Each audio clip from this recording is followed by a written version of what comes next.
Tem um filme dinamarquês chamado A Caça, que é bom pra caceta, né? Já tinham me falado desse filme, eu fui assistir, falaram, eu fui assistir.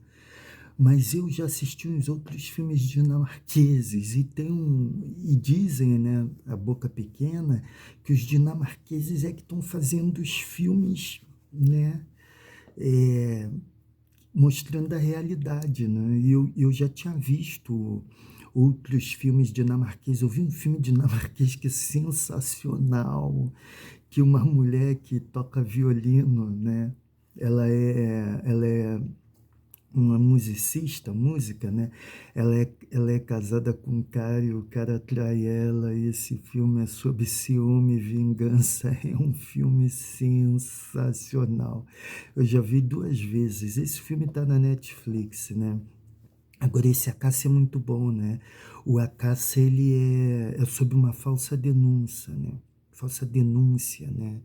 De abuso, né? Uma falsa denúncia de abuso, né? E é um filme, assim, cruel.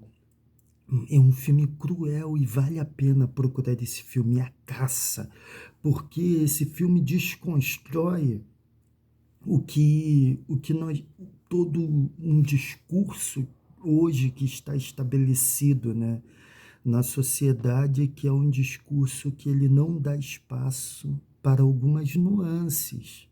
Ele não dá espaço para algumas nuances, não é? E é isso, porque tem uma falsa denúncia. No Brasil, casos de falsa denúncia tiveram pessoas que tiveram suas vidas detonadas, destruídas. Uma mulher foi linchada até a morte. Teve o caso da escola base em que acabaram com a vida das pessoas, falsas denúncias, né, de abuso. E aí, esse filme A Caça, ele me levou a pensar no mundo da minha infância e da minha adolescência, na minha experiência e no que eu via, não é? Que, assim, falar isso é muito delicado porque as pessoas não vão conseguir, né, se desprender do que seria a regra, né, para pensar sobre as exceções. De repente eu estou falando sobre as exceções, de repente eu estou falando sobre uma coisa que não, né, que é o seguinte, a maldade, né, que existe em algumas crianças e em alguns adolescentes, não é? Então, assim, o adulto ele é o culpado perante a lei e ele tem que ser punido, né? Mas, assim, se subtrai muito uma maldade com a qual, quando nós abrimos os jornais e nos deparamos com eles, se subtrai muito uma maldade com a qual nós não queremos lidar. Nós não queremos lidar, entendeu? Eu fui um garoto nas ruas de um subúrbio, né? De um lugar que tinha uma, tinha os seus códigos, né?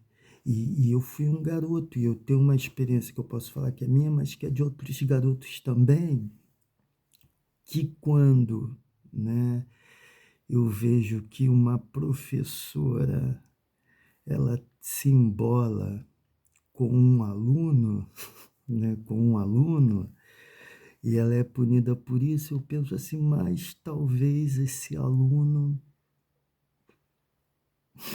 assim, é uma coisa que é complicado se falar, né? É complicado, eu tenho até medo de falar sobre isso, medo, medo, medo, muito medo, igual Belchior, eu tenho medo, medo, medo, medo, medo, medo, Belchior canta sobre isso.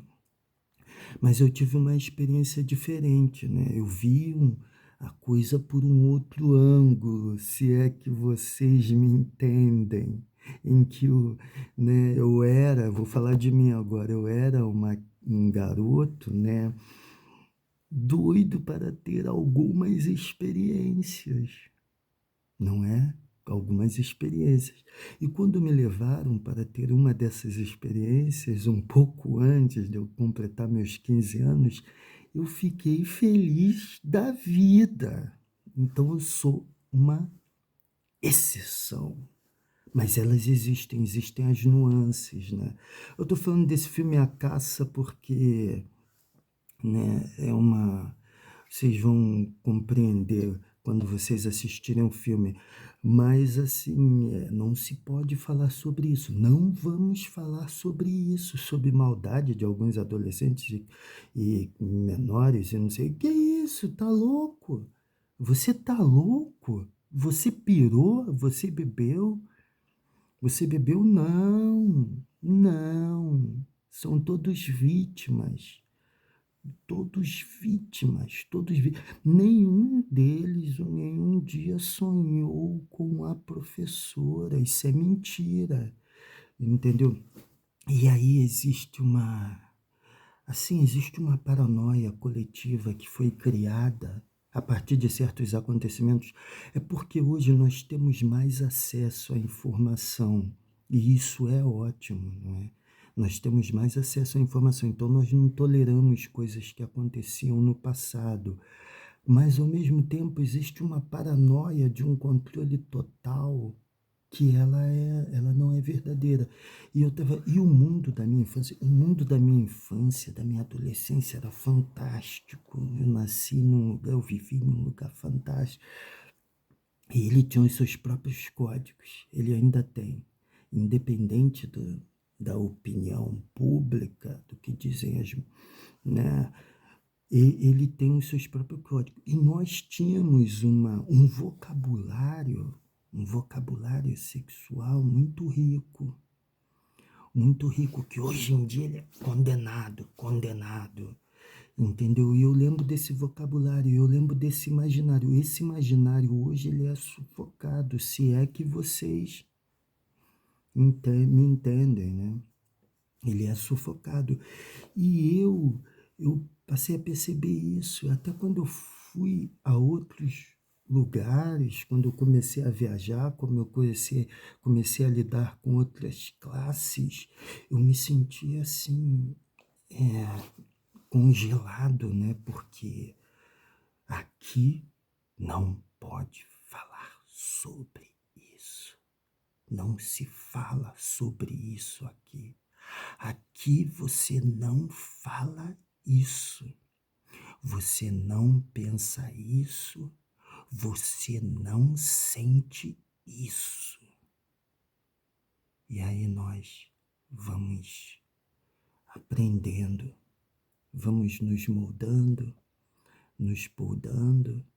Vem ordens de cima, não falem mais essa palavra, não falem mais isso, não falem mais aquilo.